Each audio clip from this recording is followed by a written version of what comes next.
Michael Biehn was once James Cameron's #1 choice, an actor who had everything it took to become a legend. Eyes that carried old wounds, strength that didn't need muscles, and the ability to turn soldiers, heroes, and villains into real human beings who truly breathed on screen. He was the soul of the Terminator, the steady anchor of Aliens, and the haunting shadow of the Abyss. With those 3 roles, everyone assumed Hollywood simply had to open its doors and let him walk straight into the ranks of major stars. But that never happened. While the people around him became icons, Michael Biehn vanished. No scandals, no controversies, no loud downfall, just a talented man slipping out of the spotlight, quietly pushed toward films that even Hollywood itself barely remembered. Why was an actor James Cameron once called the embodiment of strength and honesty left behind? What really happened to a hero who had everything except luck? Today, we're going to look for the biggest reason Hollywood closed its doors on him. And after all the falls and all the opportunities taken away, where is the man who once touched the height of glory now? And what kind of life is he living? Michael Connell Biehn was born in 1956 in Anniston, Alabama, into a perfectly ordinary family. Ordinary enough that no one could imagine he would one day stand at the center of some of the greatest sci-fi films of the century. His parents were practical people, busy with post-war Southern life, and in that setting, Michael grew up quietly, like a child who never found a reason to make noise. When the family moved to Lake Havasu City, Arizona, Michael's mood moved with them. He went from a withdrawn little boy to a teenager who spent most of his time playing basketball. He wasn't the type of born stage star. In fact, he avoided crowds, avoided the spotlight, and hardly anyone around him could picture the future actor forming beneath that shell of reserve. It wasn't until he entered the University of Arizona that Michael found the thing that would change the trajectory of his life. An acting class where he encountered, for the first time, a feeling both strangely familiar and distant. The sensation of living inside someone else. While his classmates treated the stage like coursework, Michael approached it as a new language, with a seriousness that caught his instructor's attention. He studied method acting, dug into the inner worlds of characters, and treated every role as an emotional structure that had to be unlocked from within. No one at school ever called him a future star. But everyone noticed something in his eyes, a kind of focus that made people feel he was experiencing emotions rather than performing them. That was the seed of the Michael Biehn style that would come later. A hero carrying wounds the audience could feel but never quite name. When he graduated, Michael did something introverted men rarely do. He drove straight to Los Angeles with only a few $100s, just to see whether the thing he felt on stage could become an actual life. Michael Biehn's early years in Los Angeles looked just like the journey of thousands of other young actors, living on waiter tips, cleaning jobs, bit parts, and waiting for every callback. No big break, no mentor guiding him, just rotating work shifts and auditions where he had to squeeze in among long lines of faces that all looked the same. In 1977, he landed his first television appearance in Logan's Run. His role had only one line, and because he was nervous, he forgot the second one. He ended up repeating the same sentence almost verbatim, so as not to disrupt the shooting schedule. That small mistake didn't ruin his chance. It actually made him memorable as the young actor who knew how to stay calm and simply finish his job. Thanks to that patience, Biehn signed with Ed Limato, one of the most powerful agents at the time, who represented Richard Gere, Mel Gibson, and Michelle Pfeiffer. This was his first step out of the category of actors who were easily replaceable. By the late 1970s, Michael took on two more substantial roles in Coach and Wild Boar. These films didn't give him a breakthrough, but they kept him consistently visible to casting directors.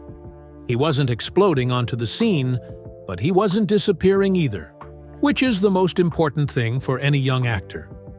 In 1981, he earned his first notable film role in The Fan, starring opposite the legendary Lauren Bacall.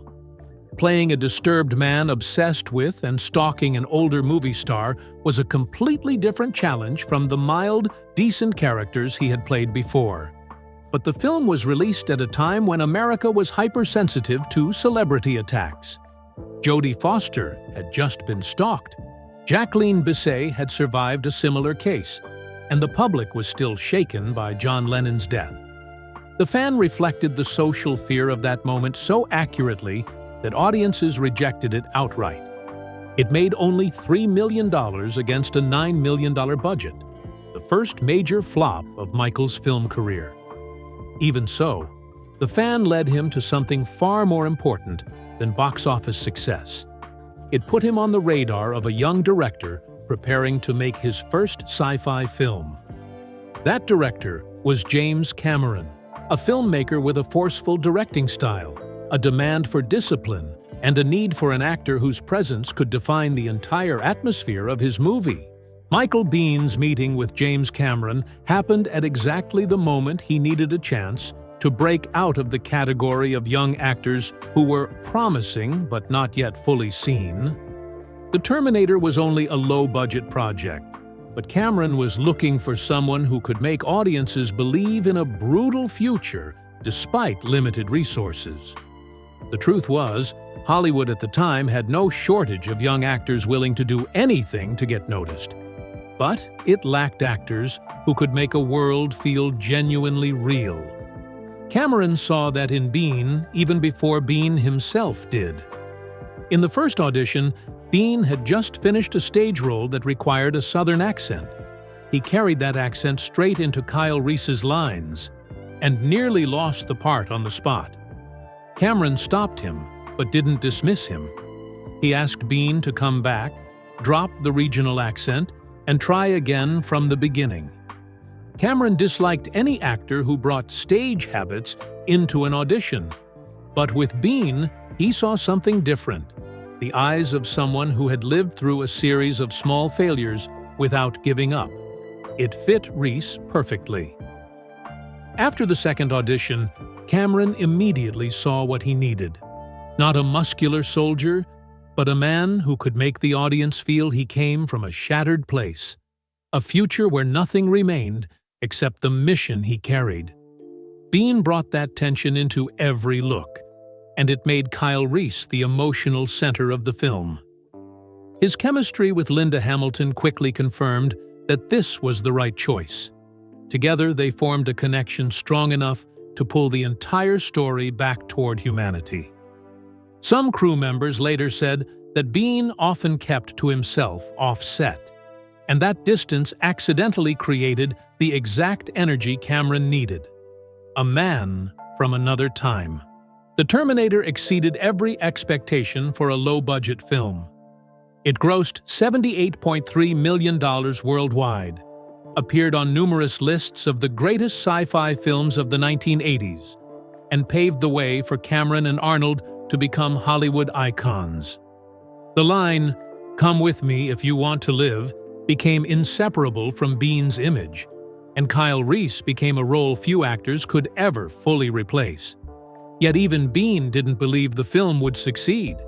He later admitted he took the role because he needed the money, not because he saw blockbuster potential. But Cameron didn't consider this a one-off collaboration. 2 years later, when he began Aliens, Cameron went back to Biehn, not because of the original plan. The role of Corporal Hicks had been given to James Remar, but Remar left the production after a few weeks due to serious personal issues.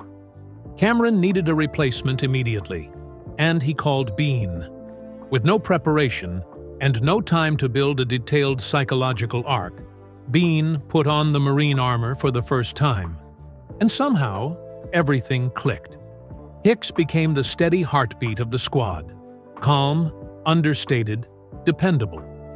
Biehn didn't get to attend the military boot camp the other actors went through, but Hicks still stood out as the most convincing professional soldier among a group of young recruits. Many tunnel scenes still feature Remar's body in the frame, but no audience ever noticed, because the Hicks they remembered was the one Biehn created. Aliens became one of the most successful films of the 1980s.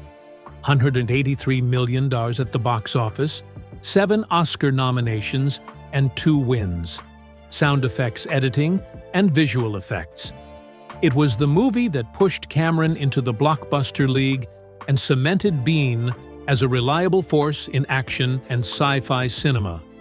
By 1989, Cameron brought Biehn into the abyss, but in a completely different direction. No longer the hero, not the noble soldier.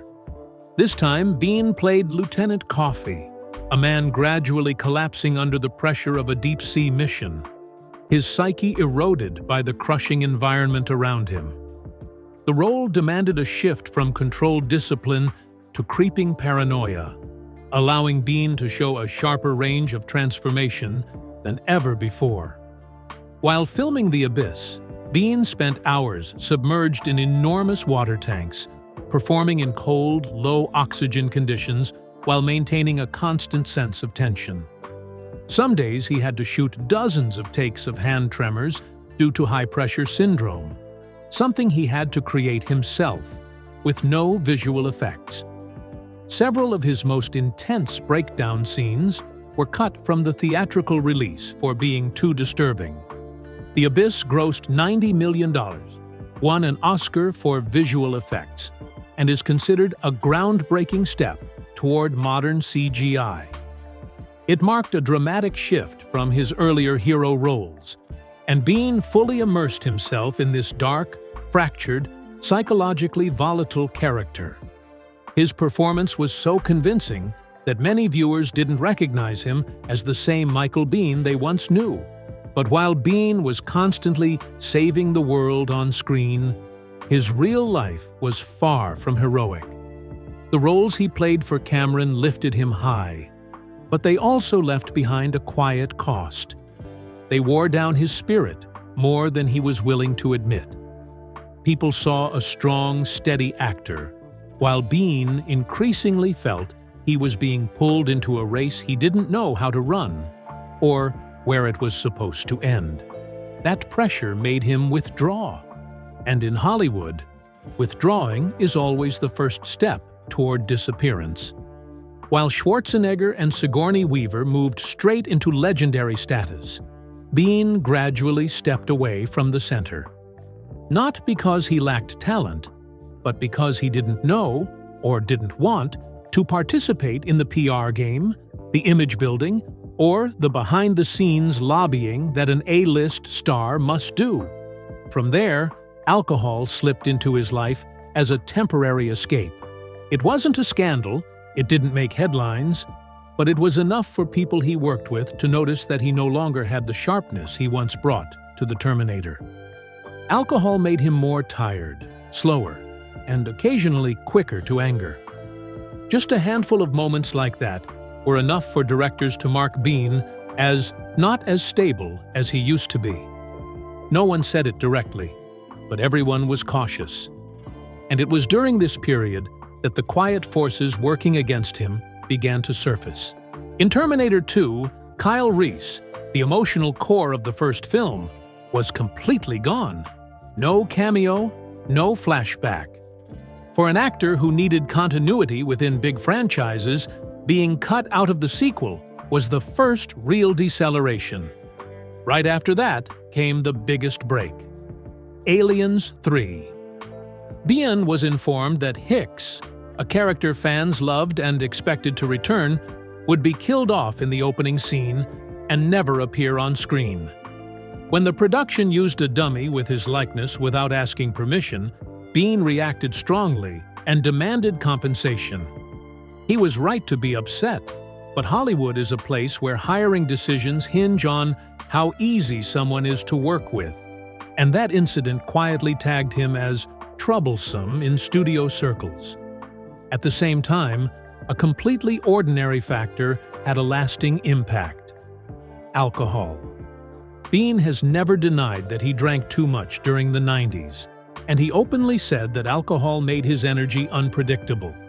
There were no major scandals, no public fights, but just a few times showing up off form was enough for directors to start looking elsewhere. In this industry, being seen as even a 5% risk is enough for opportunities to fall into someone else's hands, and Biehn was affected exactly in that way. Adding to that, Hollywood in the 1990s shifted toward muscle-bound icons: Schwarzenegger, Stallone, Van Damme. The brooding, internal leading man type that Biehn excelled at suddenly no longer matched what the market wanted. The roles with psychological depth, his strongest territory, were not what the box office demanded. And because he wasn't actively cultivating a media image, didn't have a PR team, and wasn't skilled at maintaining studio relationships, he fell directly into the blind spot Hollywood rarely reaches back to pull anyone out of. Major opportunities kept slipping away. He read The Usual Suspects while drunk and turned it down. Avatar initially mentioned his name, but Cameron worried audiences would be distracted by the Aliens reunion. Alien 5 was cancelled when Ridley Scott returned to his prequel series. None of these lost chances were truly his fault, but together they formed a downward trajectory. By the late 1990s, he drifted into the pool of actors doing low-budget, direct-to-video films. No scandal, no disaster. Just a quiet shift. The exact way Hollywood works. Once you're no longer one of the first 10 names they think of, you vanish from the center. Still, Michael Biehn's career did not end. He regained recognition through his role as Johnny Ringo in Tombstone, stepping away from sci-fi and into the dusty boots of the Wild West. And in true Biehn fashion, it was another jagged, tragic character, one no one could embody better than him.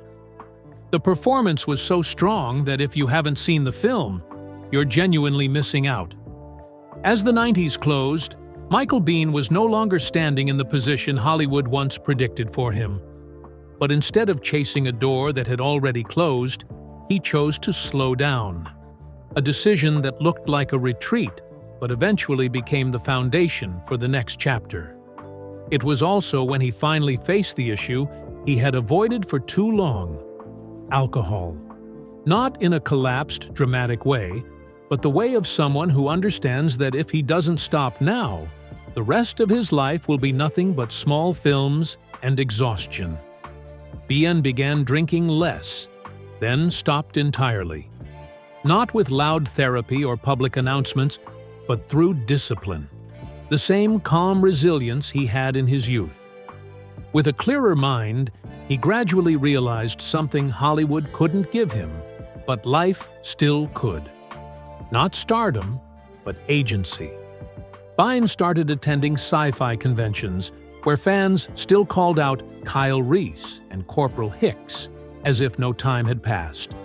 Those autograph sessions didn't return him to Hollywood fame, but they gave him something more important: the feeling that he hadn't been forgotten.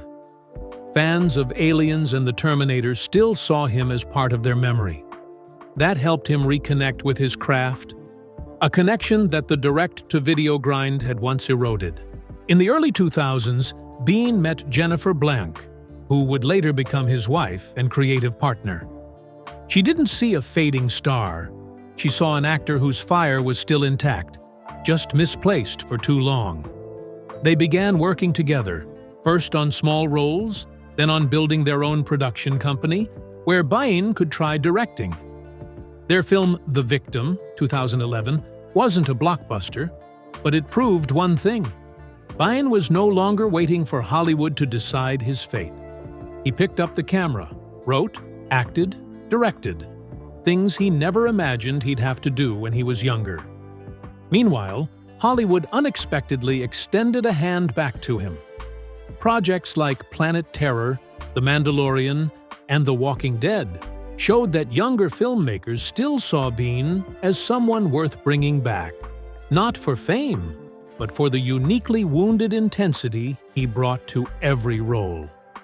And just when it seemed Michael Biehn had found balance again, he faced a life-changing event, a stroke. In interviews, Biehn revealed the stroke severely damaged his motor coordination and left lasting effects, including issues with balance. In his 60s, Biehn survived what he called a forced stop. It wasn't the kind of stroke that makes headlines. It arrived quietly but dangerously.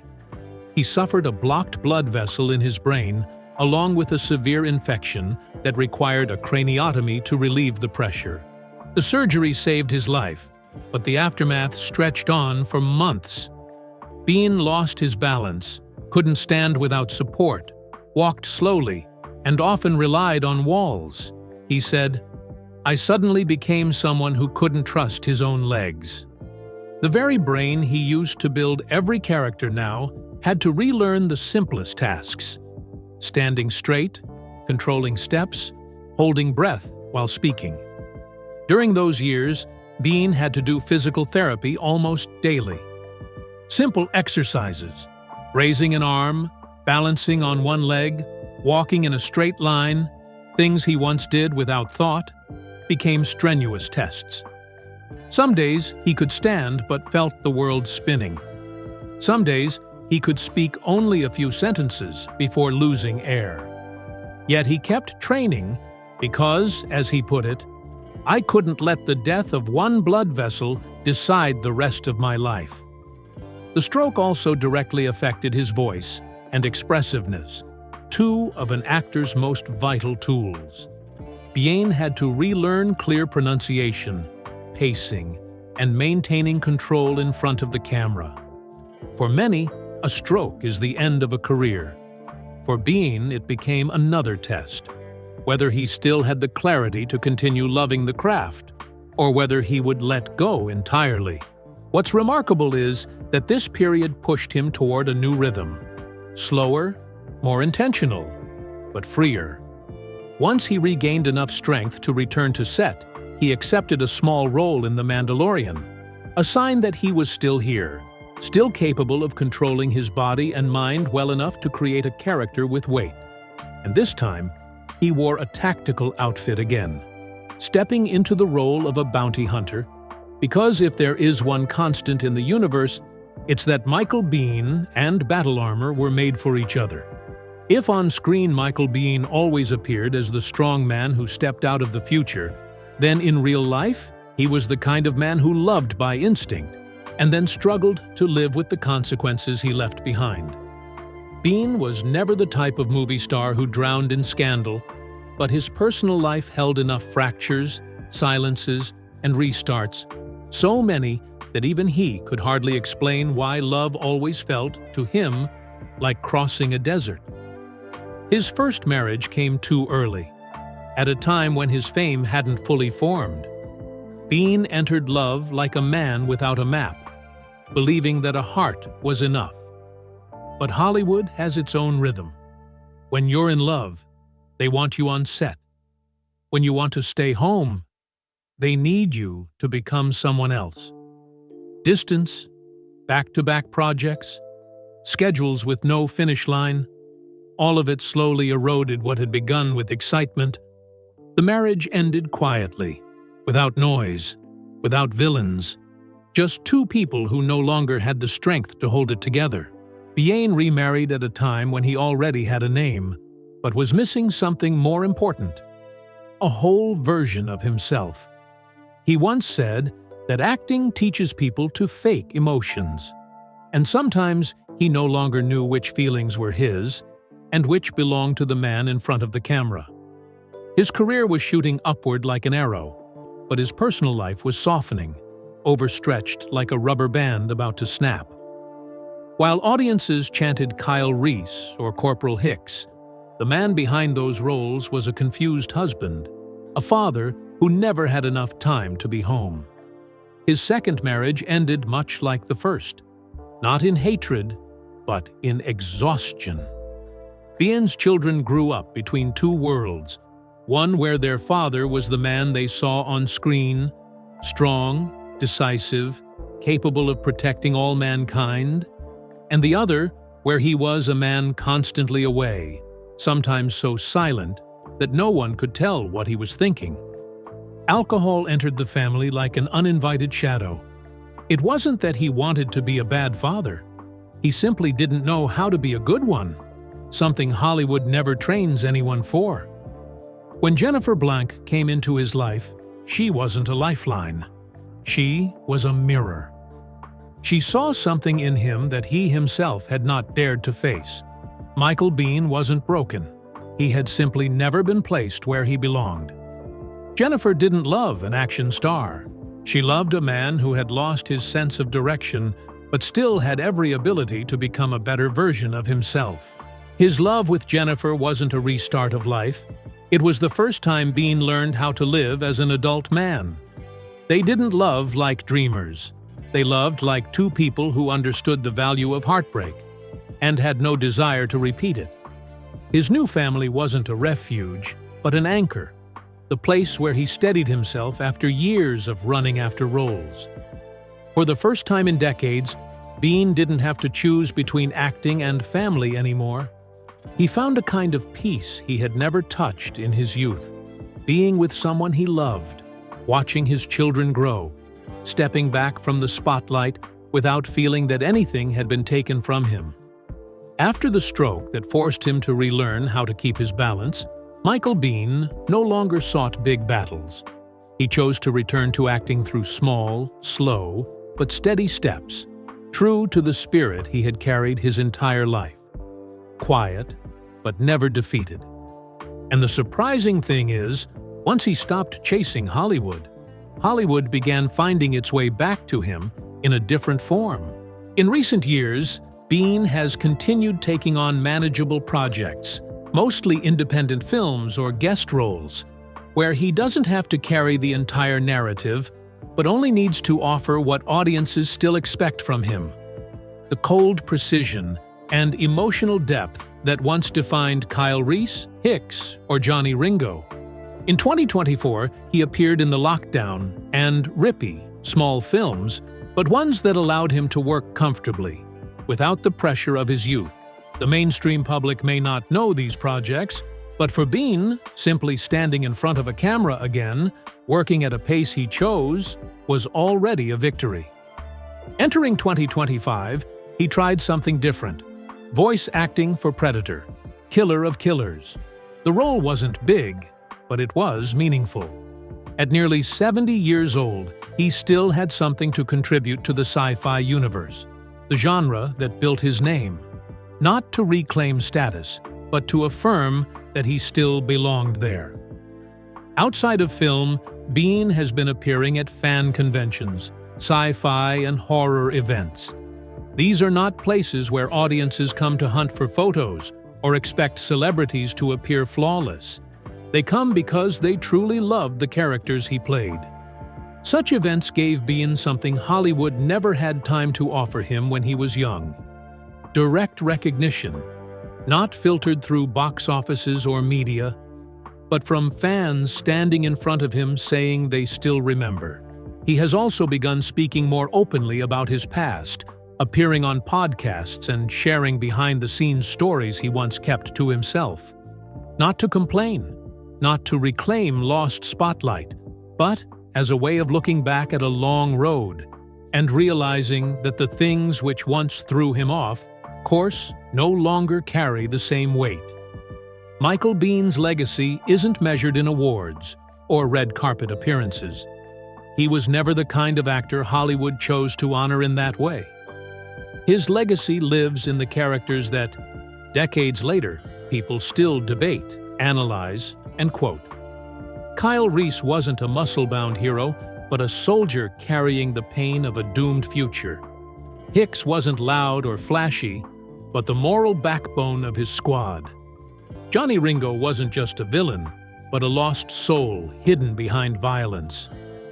These roles, just 3 among many, are enough to place him among the rare actors whose characters outlived their careers. Hollywood may never have made him an A-lister, but directors and actors of his generation understand this. Without Michael Biehn, many defining moments in modern sci-fi history wouldn't exist in the same way. James Cameron once said, "Great fame never came to him, but that matters less than the simple fact that he did great work for many years and was loved for characters no one else could play." That is something few ever achieve, the respect of those who understand the craft best. And perhaps that is what makes Michael Biehn's story more memorable than any blockbuster explosion.